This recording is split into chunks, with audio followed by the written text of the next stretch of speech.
She couldn't stop staring at her phone. He was calling again. Her ex was back in town, practically begging to see her. Just once before, she walked down the aisle in 3 days. Maya, don't do it. Sarah's voice was firm.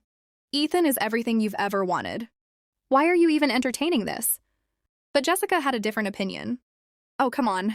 Sarah, relax. This is her last taste of freedom before she's locked in forever. Once that ring is on, it's over. Freedom, Sarah shot back. She's about to marry a man who gives her everything. This isn't freedom. This is self-destruction. Maya sat there, torn between two voices and two versions of herself. I love Ethan, I truly do, she said quietly. But with Eric, there's something unfinished. I just need to see him one last time. Close the door properly. Then I can move on. Sarah looked her dead in the eyes. Maya, closing the door means not picking up the phone. If Ethan ever found out, this wouldn't be a door closing. It would be the whole house burning down. Jessica waved it off. You're being dramatic, Sarah. It's one afternoon. It's not a crime. Ethan's at work. He doesn't need to know every single detail of your day. It's not the detail, Sarah said slowly. It's the deception. One moment of weakness can cost her a lifetime of security. But Maya had already made up her mind. Ethan won't find out. I'll just tell him I'm with you guys. One last moment of fun. That's it. Jessica smiled. Exactly. Better to get it out of your system now than 10 years from now when there are kids, a mortgage, and no way out. Sarah went quiet. But her silence said everything. I just don't want to spend the rest of my life wondering, what if? And with that, Maya made the worst decision of her life. Later that evening, she stood at the door with her keys in hand. Hey babe, I'm heading out. Jessica's waiting downstairs. Last-minute wedding errands. Ethan looked up slowly. I thought Jessica had that big work presentation tonight. You mentioned it this morning. A pause. Just a half second, but it was enough.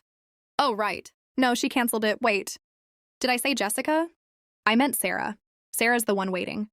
She's stressed about her bridesmaid dress. Ethan studied her face. Are you okay, Maya? First Jessica, now Sarah. You seem scattered. Ethan, stop. You're confusing me with all these questions. I have a million wedding details in my head and you're interrogating me over a name? It was a simple observation. Well, it's annoying. She grabbed her bag. I'll be back late. We're going shopping and then grabbing dinner. Don't wait up. The door closed behind her, and Ethan stood there in the silence, calm, still, and thinking. Because a lie always leaves a trail. One phone call, one instruction. 1 hour later, photos, then videos. 6 hours at a hotel, her car. His face undeniable. Ethan stared at the screen without blinking. Then he made 2 more. Calls, one to the venue, one to the guests.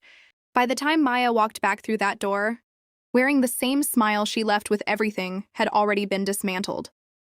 Ethan, I can explain. It's not what it looks like. I swear the wedding is off.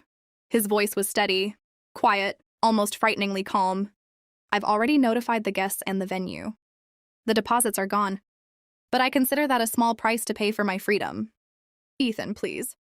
Her voice cracked. I'm so sorry. I just wanted one last moment of fun.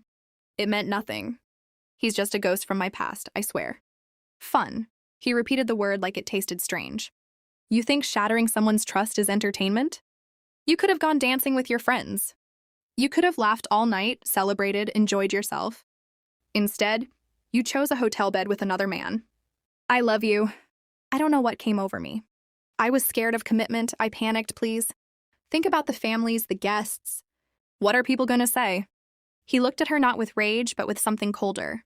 You didn't think about what people would say when you walked into that hotel? I don't tolerate disrespect, and I don't negotiate with people who betray me.